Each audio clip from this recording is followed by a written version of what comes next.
या देखो दो केस सेम चार्ज, अंतर सिर्फ इतना है कि आपने क्या करा, पहले वाले को जो एयर में रखा है तो दोनों के बीच का डाइलेक्ट्रिक कांस्टेंट 1 है, तो जो फोर्स रहेगा K q by r square नीचे का दो फोर्स, बीच में जो डिस्टेंस है वो बढ़ाना पड़ा और इसमें डाइलेक्ट्रिक कांस्टेंट भी है, मतलब किसी मीडियम में। ठीक है, बताए थे कि डाइलेक्ट्रिक कांस्टेंट से क्यों चार्ज या फोर्स का मैग्नीट्यूड बदल जाता है, क्योंकि कुछ जो मीडियम वाले पार्टिकल्स होते हैं उसको भी वो आप बोलो क्या कहते हैं उसको, इंड्यूस कर लेता है। इंड्यूस करने से नेट चार्ज आ जाता है जो ओवरऑल कंट्रोल के कम हो जाता है। ठीक है, बोल रहा है कि अब जैसे मान लो ये मेरे पास दो चार्ज था, चार्ज नंबर 1 चार्ज नंबर 2, दोनों के बीच में कुछ फोर्स लग रहा था किसी मीडियम में जिसका r था। ठीक है, तो ये एक दूसरे को अट्रैक्ट या रिपेल कर रहा है, करने दो, कोई दिक्कत नहीं। अब हम क्या करें, इसके बीच में कुछ मीडियम डाल दें। मीडियम डालने के बाद हम चाहते हैं कि अभी भी फोर्स उतना ही लगे, तो हमको या तो नजदीक या दूर ले जाना पड़ेगा। ठीक है, नजदीक या दूर ले जाना पड़ेगा ताकि फोर्स सेम लगे मीडियम डालने की वजह से। अब पूछ रहा है कि ये दूरी जो पहले था और जो अब है उसमें रिलेशन बताइए ताकि फोर्स सेम लगे। आपको फोर्स इक्वेट करना है, K is equal to 1 by 4 pi epsilon naught Q1 Q2 by r square, ये वाला केस। ठीक है, इसको इक्वेट करेंगे इस वाले फोर्स से 1 by 4 pi epsilon naught epsilon r, क्योंकि यहां डाइलेक्ट्रिक कांस्टेंट भी है, Q1 Q2 by r1 का स्क्वायर। देखो ये पूरा गया, क्या बचा 1 by r square is equal to 1 by ER r1 का स्क्वायर। ER ही K है। ठीक है, अब आपको R1 चाहिए, एक काम करो R1 square is equal to R square by K कर सकते हैं। यहां से R1 अगर चाहिए तो क्या बोलोगे, R बाई रूट K, यही आंसर। ठीक है, नहीं है ना आंसर, एक को छोड़ के किसी का आने वाला था लेकिन तुम रुक गए, कोई बात नहीं आया मतलब तो गलत है तो है, और बेटा भी गलत करें लेकिन दूसरी बार आंसर ले। ठीक है, नेक्स्ट हेडिंग डालिए इलेक्ट्रिक फील्ड इंटेंसिटी। देखो छापने का कोई टाइम नहीं, इलेक्ट्रिक फील्ड इंटेंसिटी वाले डायलॉग आप मारते सामने देते हैं, बस बाद में लगा देते हैं सर। इलेक्ट्रिक फील्ड इंटेंसिटी से पहले लिखिए इलेक्ट्रिक फील्ड, देखो कैसे होगा electric field. Electric field intensity में एक सब टॉपिक बनेगा electric field.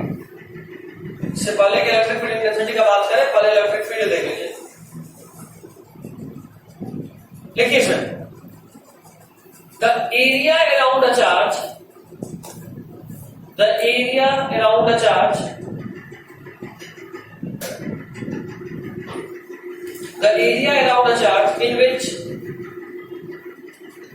which when an external charged body, the area around the charge in which any external charged body, any external charged body is placed, in which any external charged body is placed, experiences a force, experiences a force।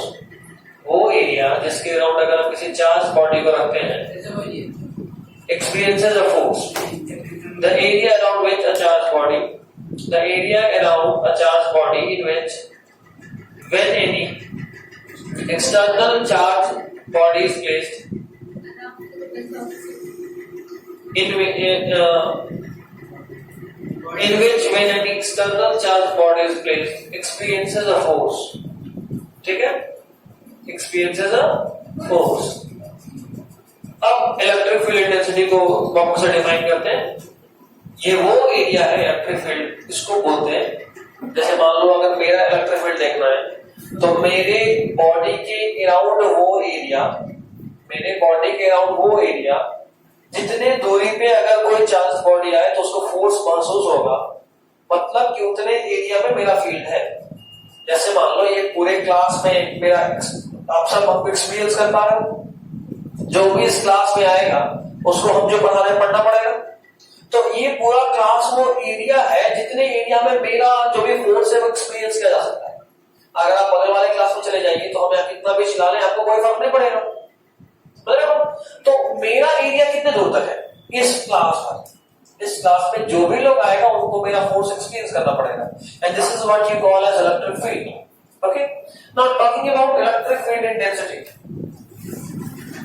Electric field intensity again it is denoted by capital E. Electric field intensity denoted by capital E. Listen, it is defined as strength of electric field.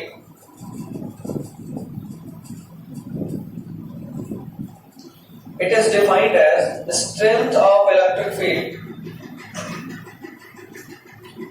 Defined as strength of electric field at any point. Strength of electric field at any point. It is defined as strength of electric field at any point. किसी point पे electric field का strength कितना है उसको आप denote करते हो किससे? इलेक्ट्रिक फील्ड इंटेंसिटी से। जैसे हम बताएं कि अगर मान लो ये दूरी है तो इस दूरी पे कोई भी चीज आएगा तो आप कितना फोर्स लगा सकते हैं, ये उस जगह पे मेरा इलेक्ट्रिक, उस जगह का मेरा इलेक्ट्रिक फील्ड इंटेंसिटी है। किसी पॉइंट पे, किसी दूरी पे इलेक्ट्रिक फील्ड का इंटेंसिटी कितना है, स्ट्रेंथ कितना है, उसको आप क्या बोलते हो? Electric field intensity. इसी का एनालॉजी हम लोग ग्रेविटेशन में पढ़े। वो दूरी, उस जगह पे ग्रेविटेशन फील्ड का स्ट्रेंथ कितना है, that is called gravitational field intensity. उस दूरी पे, उस जगह पे ग्रेविटेशनल फील्ड का स्ट्रेंथ कितना है, उसको हम लोग बोलते हैं ग्रेविटेशनल फील्ड इंटेंसिटी। अब अगर हम बात करें इलेक्ट्रिक फील्ड इंटेंसिटी को डिफाइन करने का, तो ठीक वैसे ही जैसे वहां करे थे, वहां फोर्स बाय टेस्ट मास था, यहाँ क्या होगा? Force by test charge. एक लाइन लिखिए, इंटेंसिटी एट अ पॉइंट। हाँ, मतलब डेफिनेशन में नहीं, इलेक्ट्रिक फील्ड इंटेंसिटी में ही, डेफिनेशन का पार्ट नहीं।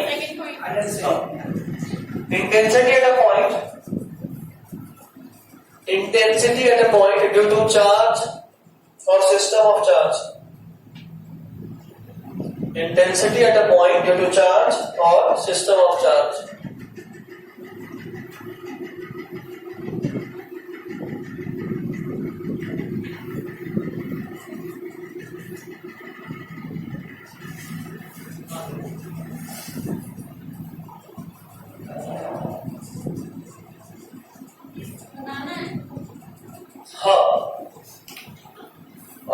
आपको दिखा रहे कि जैसे मान लो ये कोई चार्ज है जो फिक्स है कैपिटल क्यू, इससे आर डिस्टेंस दूरी पे कोई पॉइंट है पी।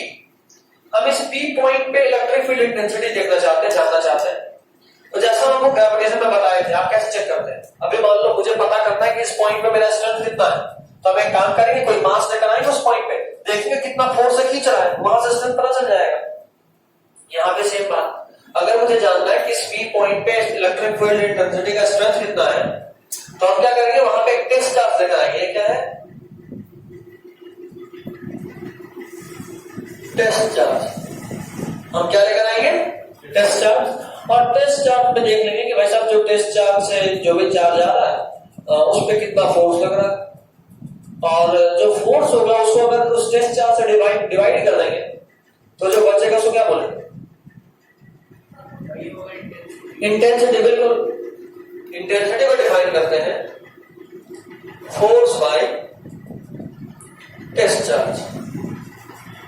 ये जो इलेक्ट्रोस्टैटिक फोर्स है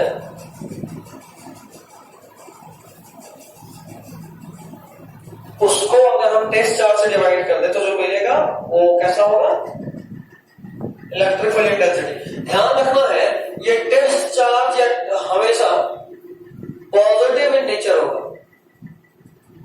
टेस्ट चार्ज हमेशा पॉजिटिव इन नेचर, कभी भी हम लोग टेस्ट चार्ज में निगेटिव को लेके नहीं आते। टेस्ट चार्ज में हमेशा क्या होता है?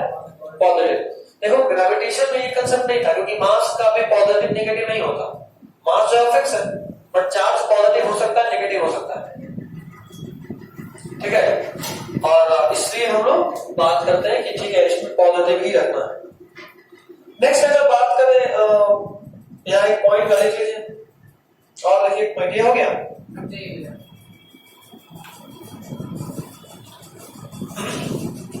अच्छा इसको ऐसे मतलब लिख सकते हैं ना, F is equal to q naught into v, लिख सकते हैं। यहां से एक बात कंक्लूड हो रहा है कि किसी पॉइंट पे अगर फोर्स जीरो लग रहा है मतलब कि वहां पे इलेक्ट्रिक फील्ड इंटेंसिटी में कैसा होगा, जीरो ही होगा। अगर किसी पॉइंट पे फोर्स जीरो लग रहा है इसका मतलब कि उस पॉइंट पे इलेक्ट्रिक फील्ड इंटेंसिटी भी जीरो ही होगा। ठीक है, चलिए इसके आगे बढ़ते हैं। एक पॉइंट लिखिए। अच्छा पॉइंट क्या, पहले तो इसी को एक्चुअल फॉर्मूले में कन्वर्ट करते हैं। इसको ऐसे भी तो लिख सकते हैं ना, एफ इज के ये वाला क्यू इंटू क्यू नॉट जो डिस्चार्ज लाए थे by r square by q not.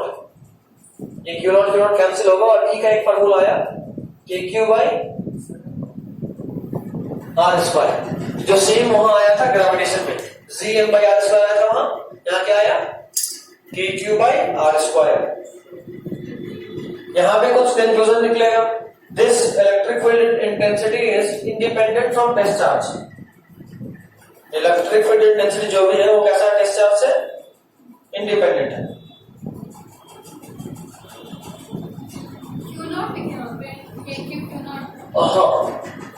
Electric field intensity is independent from discharge.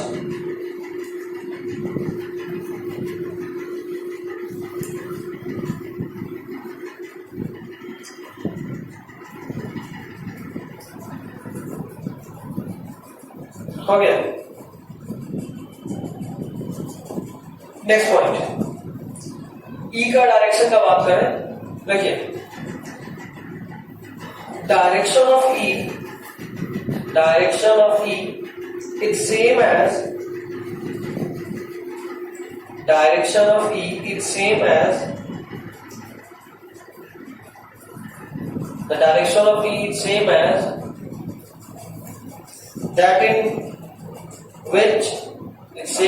that in which positive discharge experience force. It's same as that in which positive discharge experience force.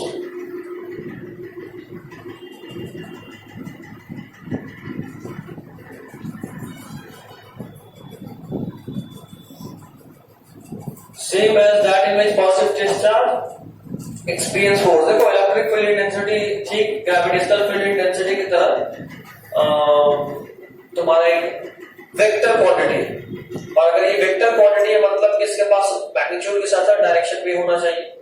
तो magnitude तो ठीक है हम निकाल ली, direction क्या, तो direction हो जिस तरफ ये पॉजिटिव डिस्चार्ज फोर्स एक्सपीरियंस करे। जैसे मान लो अगर ये नेगेटिव है तो जब पॉजिटिव डिस्चार्ज आएगा तो उसको अट्रैक्ट करेगा, है ना।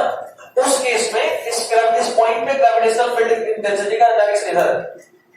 और अगर ये क्यों पॉजिटिव चार्ज है तो आपने जब पॉजिटिव डिस्चार्ज लेकर आया उसको ये रिपेल करेगा। उस केस में ग्रेविटेशनल फील्ड इंटेंसिटी का जो डायरेक्शन होगा वो किधर होगा, ऑपोजिट रिपेलिंग साइड में। ये आपको ध्यान रखना है कि जो फोर्स है उसमें पॉजिटिव डिस्चार्ज पे जिस डायरेक्शन में फोर्स लग रहा होता है उसी डायरेक्शन में ग्रेविटेशनल फील्ड इंटेंसिटी पे मतलब उसी डायरेक्शन में ग्रेविटेशनल या फिर तुम्हारा इलेक्ट्रिक फील्ड इंटेंसिटी का डायरेक्शन होता है। तो वापस लिखिए ना, direction of E same as that in which positive discharge experience force. Next point लिखिएगा, it is towards positive point charge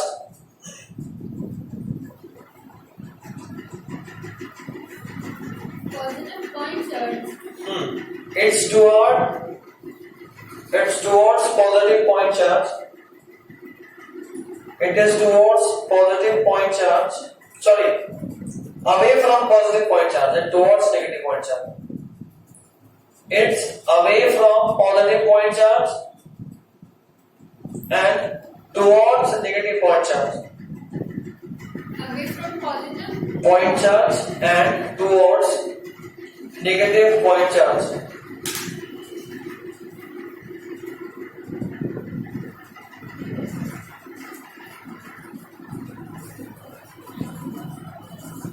It's towards negative point charge and away from positive point charge. ठीक है? Positive से दूर, negative की तरफ.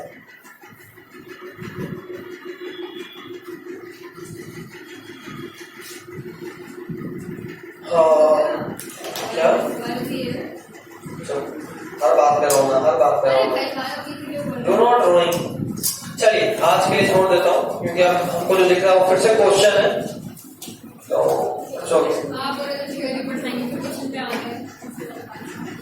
अब तो theory तो हुआ ना.